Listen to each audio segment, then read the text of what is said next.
মাত্র ৩ দিনের ব্যবহারেই আমি আমার চুলকে লম্বা হতে দেখেছি। অনেকেই বলে চুল লম্বা হতে বছরের পর বছর সময় লাগে, কিন্তু আজকের এই রেমেডি মাত্র ৩ বারের ব্যবহারেই চুল লম্বা হতে শুরু হয়ে যায়। এছাড়াও চুলের যত সমস্যা, চুল পড়া, অকল্পক্যতা বা স্ক্যাল্প ফাঁকা হয়ে যাচ্ছে বা চুলের গ্রোথ এক জায়গায় আটকে আছে, চুলটা ধীরে ধীরে একদম পাতলা হতে হতে লেজের মতো হয়ে গেছে, বেনি মোটা হচ্ছে না, বা তোমার স্ক্যাল্পের সামনে থেকে ফাঁকা হয়ে যাচ্ছে, চুলটা খুব ফ্রিজি রাফ ড্রাই হয়ে রয়েছে, সামনে থেকে চুল ফাঁকা হয়ে যাচ্ছে, সীতা চওড়া হয়ে যাচ্ছে, ঘন হচ্ছে না তোমার চুল, তাহলে তুমি এই রেমেডিকে একবার ট্রাই করে দেখো, তোমার চুল ঘন হতে শুরু করবে। এই সিরাম, এই জাদুকরি সিরাম তোমাদের চুলকে ঘন করবে, মজবুত করবে, লম্বা করবে। এর জন্য আমি নিয়ে নিয়েছি মেথি। মেথি একটি জাদুকরি উপাদান আমাদের চুলের জন্য। এতে এমন কিছু শক্তিশালী পুষ্টি উপাদান ও প্রাকৃতিক যৌগ থাকে যা সরাসরি চুলের গোড়া মজবুত করে, নতুন চুল গজাতে সাহায্য করে এবং চুল দ্রুত লম্বা করে। আমি একটা প্যানে 1 চামচ মেথি নিয়ে নিলাম। এবার 1 গ্লাস জল দিয়ে এটাকে একদম লো ফ্লেমে বসিয়ে দেব। এর সাথে আমি আরও উপাদান দেব, তাই বন্ধুরা ভিডিওটাকে স্কিপ না করে দেখতে থাকো। লাফিয়ে লাফিয়ে চলে গেলে কিন্তু ভিডিওর মেন যে পারপাস সেটাই বুঝতে পারবে না তোমরা। এরপর আমি এরকম একটা লাল পেঁয়াজ নিয়ে নিলাম। পেঁয়াজে ভরপুর মাত্রায় সালফার থাকে। চুল মূলত কেরাটিন নামক প্রোটিন দিয়ে তৈরি, আর এই কেরাটিন গঠনে সালফারের ভূমিকা অপরিসীম। সালফার মাথায় ত্বকে কোলাজিন তৈরিতে সাহায্য করে, যা নতুন চুল গজাতে এবং চুলকে গোড়া থেকে মজবুত করে।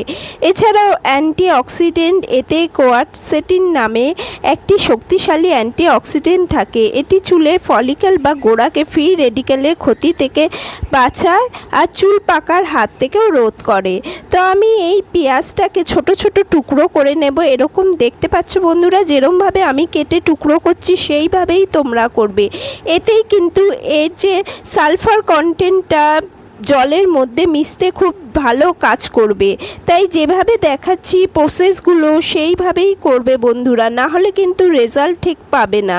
তো এবার আমি মেথির জলটা যে বসিয়েছি, দেখো ফুটতে শুরু করে দিয়েছে মেথির জলটা। এর মধ্যে আমি দিয়ে দেব পেঁয়াজে এই কাটা পেঁয়াজগুলো ভালো করে ফুটতে শুরু করবে। একে একদম আমরা লো ফ্লেমে রেখে ফোটাবো।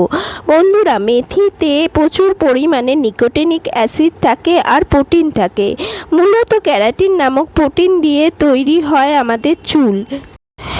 মেথির প্রোটিন চুলের ভেতরে ক্ষয় পূরণ করে এবং নতুন চুল গজানোর প্রক্রিয়াকে তাড়াতাড়ি করে।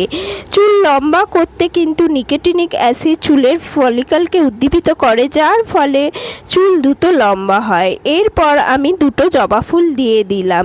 তোমরা সবাই জানো জবা ফুলের মধ্যে ভিটামিন সি থাকে। ভিটামিন সি একটা উচ্চ মাত্রায় অ্যান্টিঅক্সিডেন্ট, যেটা আমাদের স্ক্যাল্পে ব্লাড সার্কুলেশন বাড়ায়। এছাড়াও জবা ফুল আমাদের চুলগুলোকে কালো রাখতেও কিন্তু দারুণভাবে কাজ করে।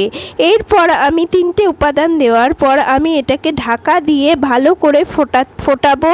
5 থেকে 10 মিনিট এটা একদম লো ফ্লেমে ঢাকা দিয়ে ফুটিয়ে নেব।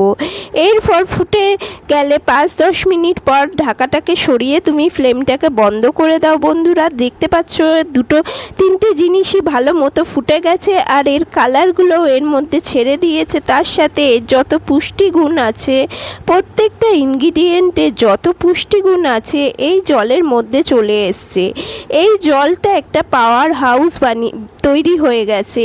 এই জল তোমাদের চুলের যত রকমের সমস্যা আছে, কি যদি তুমি চুল পড়ার সমস্যায় ভুগছো, চুলের গ্রোথ নেই, তোমার একদম গ্রোথ নেই, এক জায়গায় চুলটা লম্বা হয় না, কাঁধ পর্যন্ত বা কোমর পর্যন্তই আটকে আছে, তাহলে সেটাকে লম্বা করে দেবে তোমার চুলকে। স্ক্যাল্প থেকে ড্যান্ড্রাফ সরিয়ে দেবে। ইচি স্ক্যাল্প থাকলে সেটার থেকেও রেহাই পাবে। তার সাথে চুল পড়ার হাত থেকে বাঁচবে, চুল কালো থাকবে তোমার। যেহেতু জবা ফুল দিয়েছি, এটা চুলকে কালো রাখতেও হেল্প করবে। এটাকে তুমি ঠান্ডা করে নাও, ঢাকা দিয়ে ঠান্ডা করে তুমি যখন ফুটে যাবে তারপর ঢাকা দিয়ে রেখে দাও 1-2 ঘন্টা, একদম ঠান্ডা হয়ে যাবে। ঠান্ডা হয়ে গেলে এই জলকে তুমি ছেঁকে নাও। এই জলটাকে ছেঁকে নাও, এই জলটা তোমার চুলের জন্য দারুণ কাজ করবে। এবার এর মধ্যে আমি দিয়ে দিচ্ছি 1 চামচ আমন্ড বাদাম। আমন্ড বাদামে প্রচুর পরিমাণে ভিটামিন ই থাকে। ভিটামিন ই আমাদের স্ক্যাল্পে নতুন চুল গজাতে হেল্প করে, তার সাথে চুলের গোড়াকে মজবুত করে, শক্ত করে তোলে, যার ফলে আমাদের চুল পড়া মানে একটুখানি চুল আঁচড়ালেই, চুলে হাত দিলেই যাদের হাতে মুঠো মুঠো চুল চলে আসে, সেই সমস্যার থেকে তোমরা বেঁচে যাবে। যাদের কাছে নেই আমন্ড অয়েল, তারা 2 ভিটামিন ইর ক্যাপসুল দিয়ে দিতে পারো, বা না থাকলে একান্ত নারকেল তেল দিয়েও তুমি চুলে গোড়ায় গোড়ায় লাগাতে পারো। এই টাইপের যে কম অ্যাপ্লিকেটারগুলো পাওয়া যায়, এর মধ্যে দিলে বেশি ভালো কাজ করবে। কারণ এটা যদি স্প্রে বোতলে ঢোকাও, তেল আছে বলে স্প্রে বোতলে ভালো করে কিন্তু স্প্রে হবে না, তোমার স্প্রে বোতলটাও খারাপ হয়ে যাবে। না হলে ড্রপার থাকলে তুমি ড্রপারের সাহায্যে কিন্তু তুমি চুলের গোড়ায় গোড়ায় লাগিয়ে নেবে। যেদিন শ্যাম্পু করবে তার আগের দিন তুমি করতে পারো, বা 2 ঘন্টা আগেও স্ক্যাল্পে লাগিয়ে রাখতে পারো। এই যে সিরামটা তৈরি হয়েছে, তোমার যে বাজার চলতি দামি 2000-3000 টাকা দিয়ে যে দামি দামি সিরাম কেন, সেই সিরামের চেয়েও যথেষ্ট ভালো এই সিরাম তৈরি হয়েছে। এরপর যে রেসিডিউটা রয়ে গেছে, এটাতে আরেকটু জল দিয়ে তুমি একটা প্রোটিন হেয়ার মাস্ক বানিয়ে নাও বন্ধুরা। এর মধ্যে জলই দিও, যেহেতু অন্য কিছু দই বা ডিম দিতে যেও না, কারণ অলরেডি মেথির মধ্যে প্রচুর প্রোটিন রয়েছে। এর ওপরে আর প্রোটিন কিছু দিতে হবে না। চাইলে অ্যালোভেরা জেলও তুমি দিতে পারো এর মধ্যে। পুরো হেয়ার মাস্কটা আমার তৈরি হয়ে গেছে। একদম মিহি করে কিন্তু ব্লেন্ড করবে। এই হেয়ার মাস্কটা তুমি সপ্তাহে 1 দিন ইউজ করবে, এই সিরামকে সপ্তাহে 3 দিন ইউজ করবে।